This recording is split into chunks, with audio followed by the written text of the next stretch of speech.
So, have you ever had an event in your life, something that's so impactful that it changed your life completely?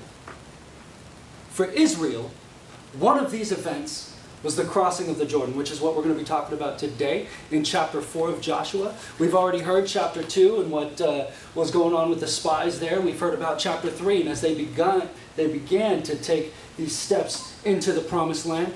And chapter 4 picks up right on the heels of chapter 3. I know, big surprise, chapter 3, then chapter 4. Yes.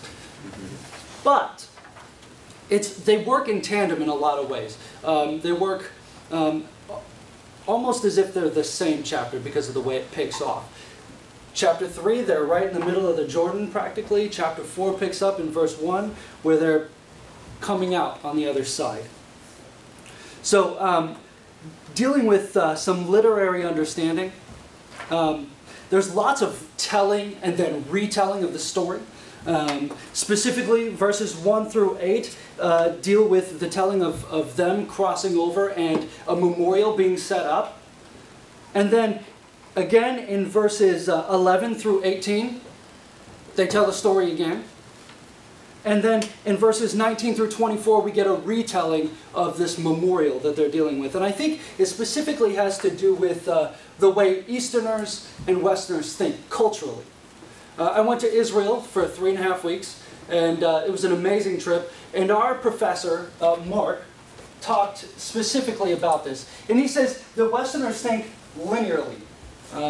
It's this event happens, and this event happens, and this event happens, and this event happens. But Easterners tend to think differently. They think circularly.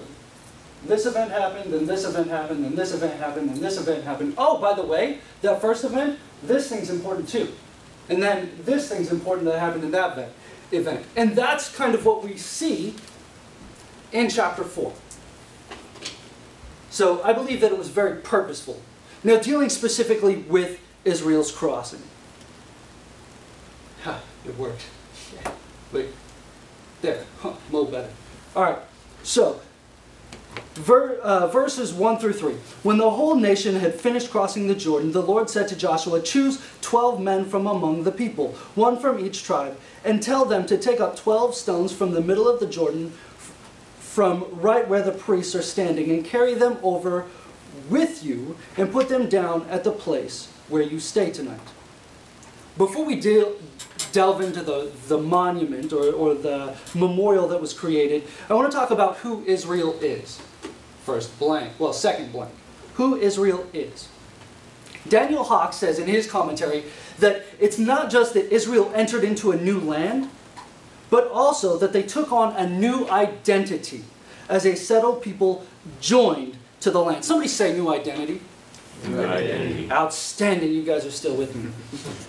See, they're no longer a group of second-generation ex-slaves wandering around in the wilderness. God brought them from that into a new land and said, this is who you are.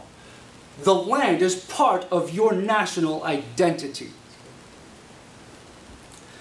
So then, moving forward, hopefully, no, that was backward.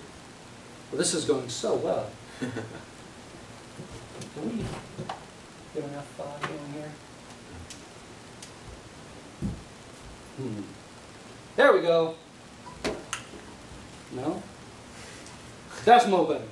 Goodness, this is going just great. Let's look at the memorial. I was going to read verses 5 through 7, but you get this idea, right? Where Joshua is telling the people, look, so God done told me that, and now I'm going to tell you that we're going to build a memorial. So I want 12 of you, you, and you, each from each tribe.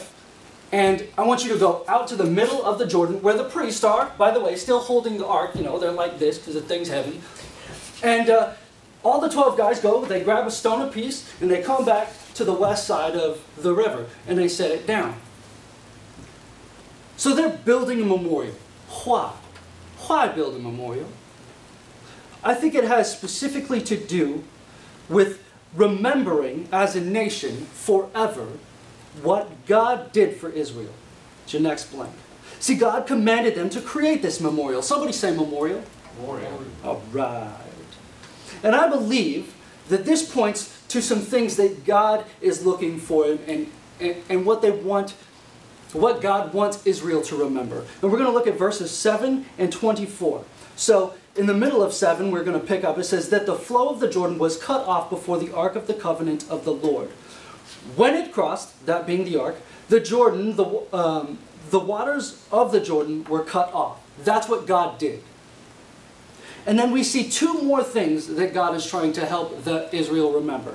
In verse 24, He did this, God did this, so that all the people of the earth, not just Israel, but everybody, all the people of the earth know that the hand of the Lord is powerful. That's who God is. That's His character. He is powerful. And so that, that's 2, and so that you, Israel, might always fear the Lord. That's dealing specifically with their relationship to God. So we see what God has done, who God is, and what their relationship is to Him. And specifically dealing with fear. Because I don't think it's just, trembling in your boots, right? They're not just supposed to be in a constant state of fear of God's going to go, I smite you.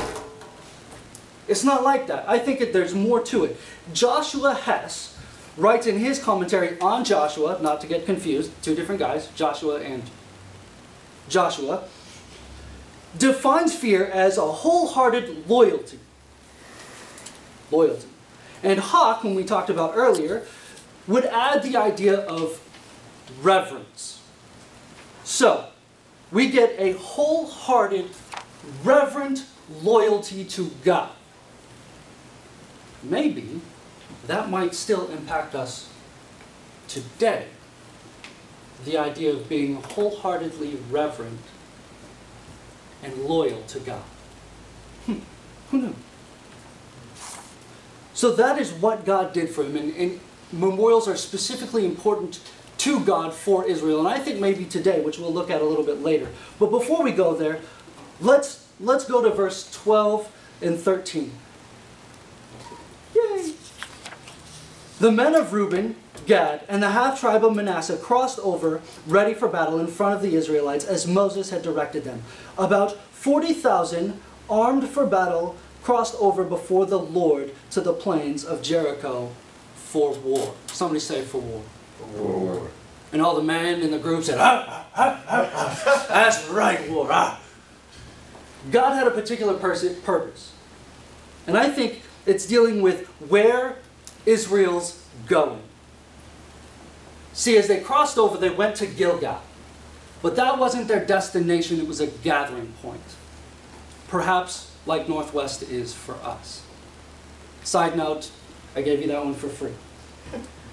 And so Gilgal wasn't Israel's destination. In fact, their destination was into all of Israel. They were to develop a new nation and kick out the inhabitants, set up a nation. With, I believe, the purpose to bless all other nations. It wasn't just that they were going to go kick people's butts, but their purpose was to bless all nations. As we see in Genesis 12, what did God say to Abraham? I'm going to make you into a mighty nation for the purpose of blessing everybody. And so this is the beginning, the culmination of all of this happening. So, to recap real quick, God gave Israel a new identity. He gave them what? Oh yeah. Then provided a way of remembering, which is a memorials. Somebody say memorials. Memorials. All right. But Gilgal wasn't their destination. That wasn't the only part of Israel. In fact, it was bigger, so they had to take action. Somebody say take action. Take action. All right. And all the men said, oh, that's right, take action, yes. But what has this got to do with us? I mean, seriously. What does them becoming a nation have anything to do with us? I say that's a good question. And I think we have our own Christian crossing. Israel had a crossing. I say we have a crossing. And this deals specifically with who Christians are. Mr. Hess says, for Israel, crossing the Jordan symbolized the means to enter the new world, or what Hawk would have called an identity. Enter a new world of God's promises. For the Christian,